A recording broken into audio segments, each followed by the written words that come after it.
Crês, mas tens muitas dúvidas? Há questões que continuam a ser um verdadeiro mistério ou parece que não fazem sentido nenhum? Este programa é para ti. Vem desmistificar. Esta é a segunda temporada de 14 programas, ao longo dos quais vão ser tratados 7 temas que pessoas como tu e eu querem ver mais claros. Hoje vem desmistificar a economia com a professora Teresa Eugênio. Eu sou a Inês Henriques e este é o Take 1.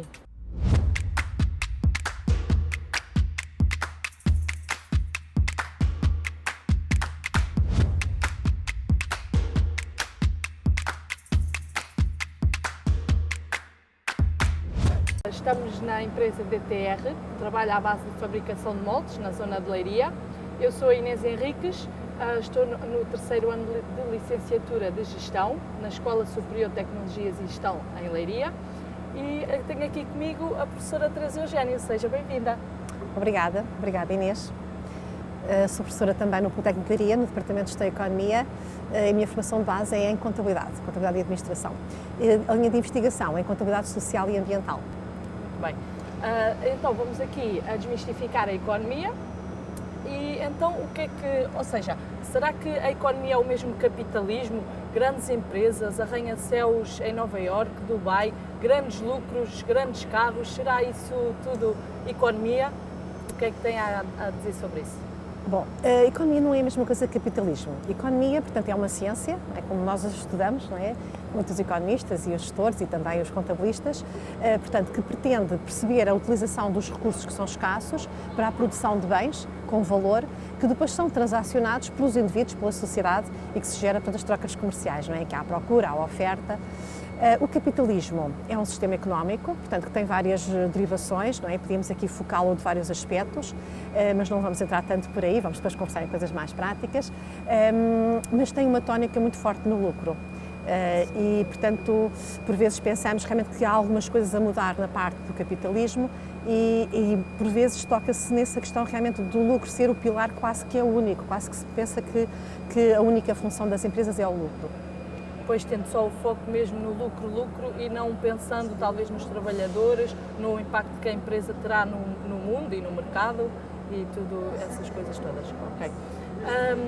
Ou seja, pelo que sei, a economia tem grandes âmbitos, ou seja, podemos olhar também para uma economia de família, porque também dentro da própria família há uma economia que a pessoa tem que gerir a sua poupança, os seus gastos e tudo mais. O que é que, por exemplo, tem a dizer o papel das famílias na economia, como agente económico? Bom, as famílias são fundamentais, não é? São peças importantes, para já porque elas também agem enquanto consumidores, não é? Portanto, claro que a família pode ser força de trabalho, porque trabalham também, estão inseridas na sociedade e depois também assumem aqui um papel de consumidor e enquanto consumidores é fundamental também serem consumidores responsáveis. Já até adiantando um bocadinho aquele ponto que estava a verificar em relação à parte do lucro e fazendo aqui também a ponte entre o papel das famílias e o papel das empresas, não é? Porque no fundo também se cruzam um bocadinho, porque as próprias famílias também trabalham nas empresas, não é? E as empresas têm um papel além do lucro, como estava a explicar, e se calhar até evoluir um bocadinho neste pensamento e dizer, por exemplo, que hoje se fala muito da parte da responsabilidade social das empresas. Quer dizer que as empresas devem evoluir de uma responsabilidade económica para uma responsabilidade legal, portanto, agir e trabalhar a sua atividade dentro da lei, uma responsabilidade ética, fazer o que está certo e depois chegar até a uma pirâmide, a pirâmide de Carroll, portanto, que tem sido muito conhecida e também muito estudada, até que se chega ao cimo da pirâmide, que será a responsabilidade social. Portanto, o ideal seria que as empresas conseguissem avançar, portanto, nestes níveis da pirâmide, portanto, da responsabilidade económica para uma responsabilidade legal, para uma responsabilidade ética, para uma responsabilidade social e pudessem ter também esta dimensão dos trabalhadores, por exemplo, que tu falaste, depois já podemos também explorar um bocadinho melhor. E as famílias aqui entram também como consumidores responsáveis, ou seja, podem-se ajudar mutuamente, portanto, as famílias e as empresas. Se o consumidor tiver uma perspectiva de querer um produto, por exemplo, mais amigo do ambiente, quando vai às prateleiras do supermercado, não é? Ou pensar, eu vou optar por este produto desta empresa ou da outra, porque sei que também é uma empresa que contribui para a sociedade de forma positiva, também está, portanto, a tentarmos caminhar para uma economia mais saudável, não é? Por outro lado, é força de trabalho, não é? Portanto, as empresas acabam por trabalhar também, as famílias acabam por trabalhar nas empresas e isso também gera riqueza. E as empresas são polos também de criação de riqueza, são células importantíssimas, obviamente, não é? Portanto, são células organizadas também de pessoas, não é? Porque as empresas não funcionam sem pessoas. E são também, obviamente, um agente fundamental na economia para que estas trocas comerciais possam acontecer e se possa gerar riqueza num país. Ok, então o que me está a dizer é que existe uma relação de interdependência. Ou seja, por exemplo, temos as famílias como agente económico, temos as empresas, temos, por exemplo, o mercado, o mundo em geral, e estes todos jogam com uma relação de interdependência. Ou seja, pensando então nas empresas e nas famílias, que é o que já referimos anteriormente, conseguem, por exemplo, a empresa oferece um serviço, um produto, mas tem que haver procura para mexer e que esse produto tenha sucesso no mercado, terá que haver então uma dita procura pela parte das famílias ou do mundo, pronto, terá que haver então essa questão. Sim, claro, o mundo está todo interdependente, não é? Nós não somos ilhas isoladas como seres humanos e também não o somos no mundo da economia, não é?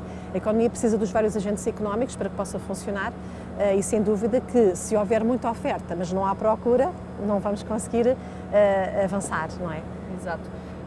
Quando nós falamos também de economia do país, que é também um dos âmbitos da economia, por exemplo, havemos uma notícia que diz que houve um crescimento na economia por exemplo, Portugal, mas isso se calhar também é um bocadinho enganoso, não? Na sua opinião, em questão de... Ou seja, será que não é só as grandes empresas que estão a crescer e as outras estão estagnadas ou estão a ter um crescimento muito menos elevado do que é dito? Talvez porque o poder de compra também agora com esta... a pandemia e tudo mais veio a reduzir, os preços estão altíssimos dos produtos. Será que isto não é um engano que a pessoa comum vê nas notícias? Olha, está a crescer a economia, mas será que isso é mesmo a realidade de todas as empresas, de todo o mercado? Pronto, por vezes temos que fazer umas análises mais casuísticas, não é? Tentar perceber um bocadinho o que é que realmente significa esse aumento na economia, não é? Que pode ser coisas bastante diferentes. O nosso tecido empresarial em Portugal é caracterizado principalmente por pequenas empresas, microentidades, pequenas entidades. 90 e tal %, portanto, das nossas empresas são pequenas entidades.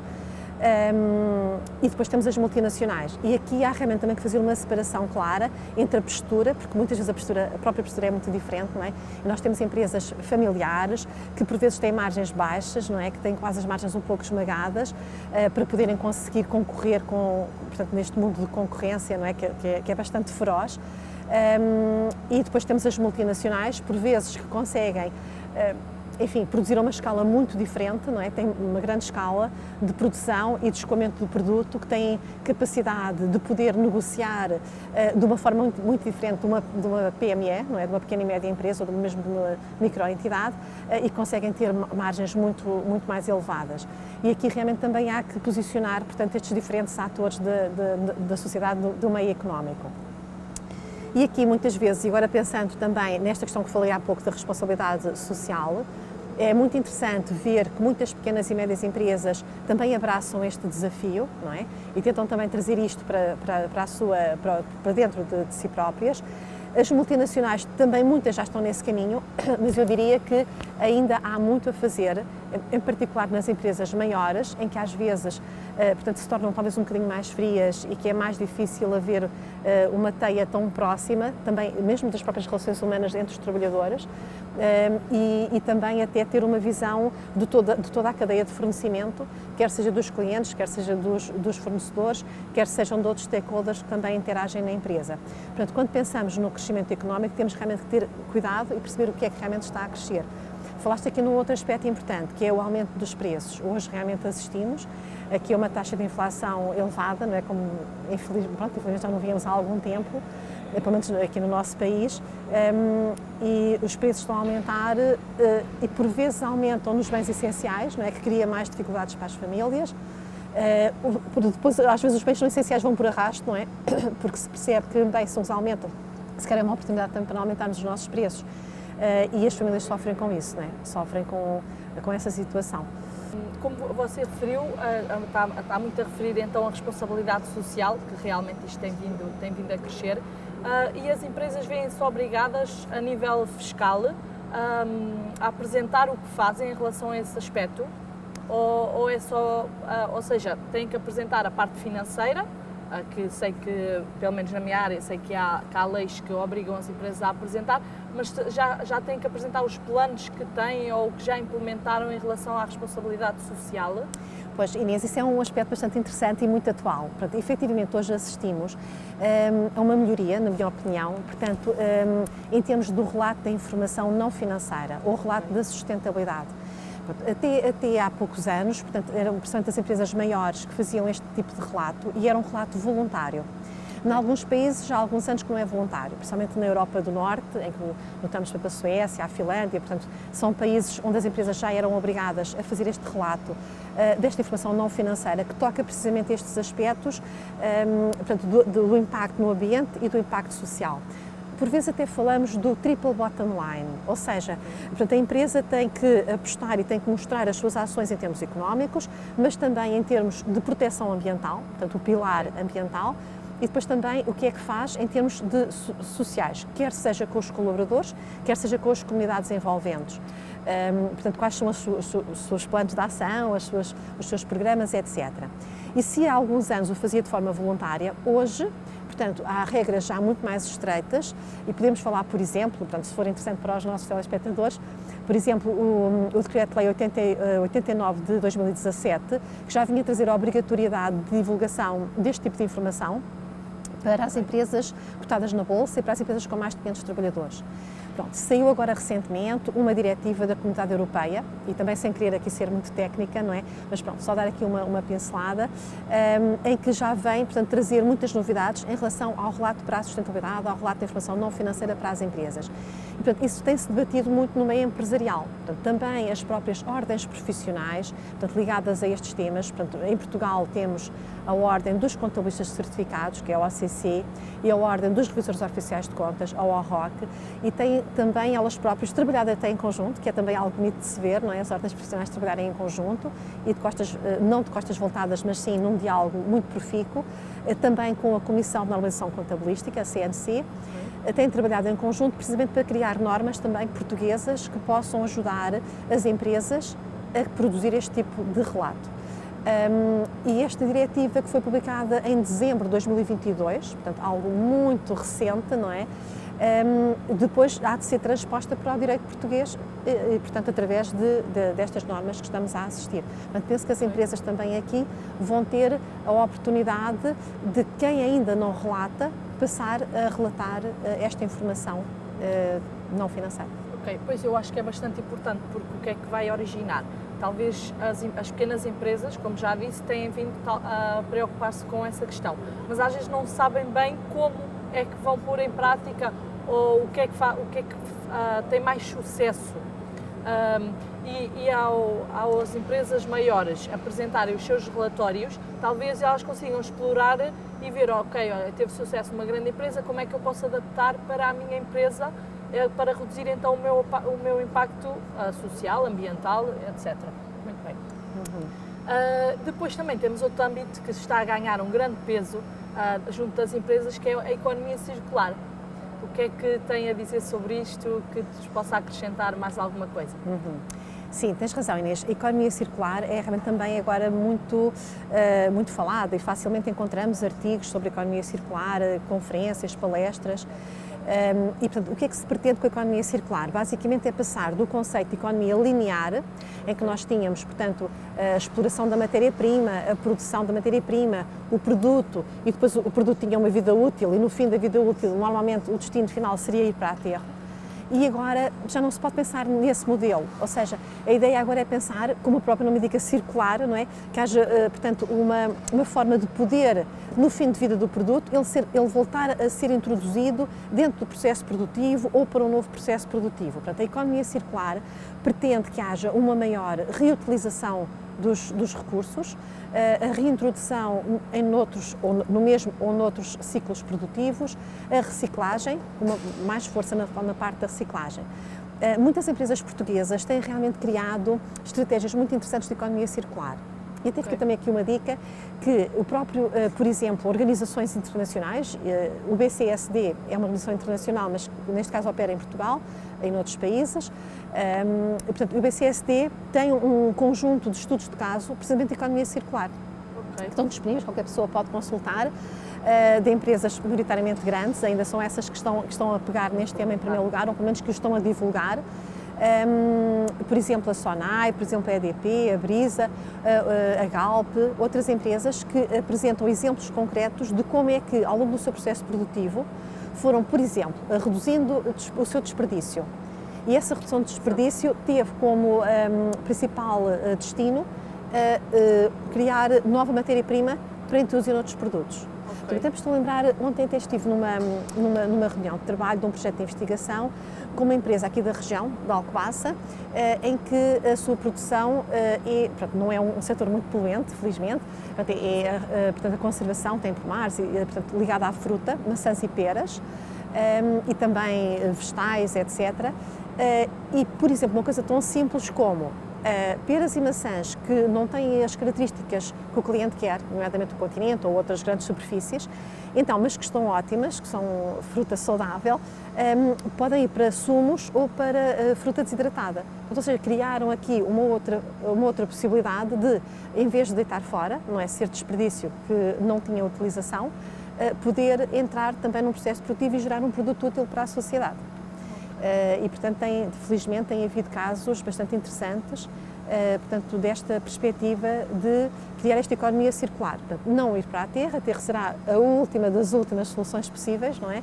Sim, mas sim reciclar, reutilizar e até mesmo reparar e tentar, mesmo no princípio do processo produtivo, usar menos recursos, porque os recursos são finitos, não é? A economia também refere essa parte, não é? Embora às vezes as pessoas esquecem-se, não é? Que os recursos são finitos e que são esgotáveis e não inesgotáveis. Exato, exato. Pois é, eu também, na minha opinião, também acho o conceito bastante importante, porque, ou seja, a pessoa, em vez de gerar desperdício e estar só naquela rotina de vamos produzir este produto que é, por exemplo, o que nos dá mais vendas e etc., está também preocupada vamos produzi-lo, mas vamos criar então um impacto muito menor e talvez, como a professora disse, fruta desidratada ou para sumos, também vai gerar vendas para a empresa. Simplesmente, pronto, é o que é a realidade e a pessoa tem que, penso que as empresas têm que cada vez encarar mais isso encarar a economia circular com esse pormenor. Posso também dar outro exemplo. Por exemplo, até foi um dos exemplos que estudei na minha tese de mestrado, já foi há muitos anos, mas já nessa altura se falava um bocadinho da reutilização, porque há empresas que realmente também têm apostado muito na inovação. Eu acho que é um aspecto também fundamental. Talvez na linha de produção, que gera menos também desperdício e resíduos e tudo mais. Exato. E este caso até era de uma empresa, também de portas e janelas, e então eles tinham imensos desperdícios, farelos, raspas, pedaços de madeira que não utilizavam. Então o que eles pensaram? Vamos pegar nestes desperdícios, que acabam por ser um gasto para a empresa, porque tinham que pagar uma transportadora para tirar os desperdícios, não é? E que tinham um valor quase nulo, quase zero, criaram um novo produto que eram os briquetes, a lenha de cidade. Então, com um processo produtivo novo, mas que era rentável, não era? Portanto, compraram nova maquinaria, fizeram através de condensação esse novo produto, as briquetes, lenha de cidade, e deram uma utilização interessante aos resíduos que produziam. Exato, pois acho que faz bastante sentido. Entrar agora aqui na casa comum, ou seja, nós vivemos num planeta, como os recursos não são infinitos, teremos que fazer sempre uma gestão. O que é que a economia tem a ver com a casa comum? Qual é a preocupação que teremos que ter com essa casa comum que nós intitulamos? Pois, a casa comum podemos pensá-la também como um aspecto do nosso planeta, não é? Até o Papa Francisco até referia também esse aspecto, mas mais tarde também podemos explorar. Bem, começou-se a perceber que efetivamente havia muitas empresas que usavam infinitamente os recursos, como tivemos a dizer. Um outro exemplo que eu acho que pode ser interessante, que foi até denunciado por uma ONG, por exemplo, na Índia, houve uma altura em que uma empresa de refrigerantes muito conhecida, mas que eu não vou dizer o nome, portanto acabou por implementar uma fábrica na Índia e fez com que as populações envolventes deixassem de ter água potável. Portanto, imaginamos a Índia, e há outros contextos também de países em que a população tem muito pouca voz, não é? Portanto, foi gravíssimo, não é? Porque um conjunto de muitas famílias, não é? Ficaram sem poder ter água potável. E isso influencia diretamente no nosso... para viver. Exatamente, exatamente. Portanto, eles até tinham um cartaz que dizia mesmo que portanto, a água potável e ar fresco são portanto, direitos essenciais à nascença, não é? Quando nós nascemos devemos ter esses direitos essenciais. E isso fez com que, portanto, estas populações, enfim, dentro das suas condições, pudessem apresentar uns cartazes, que era a forma de luta que elas tinham, e depois, felizmente, ONGs locais e internacionais puderam trazer, portanto, essa situação um bocadinho mais para a arena internacional, e a fábrica em questão teve realmente que mudar algumas situações. Isto para tocar um bocadinho na questão do nosso planeta, não é? Muitas vezes a atividade económica pode influenciar negativamente o nosso ambiente.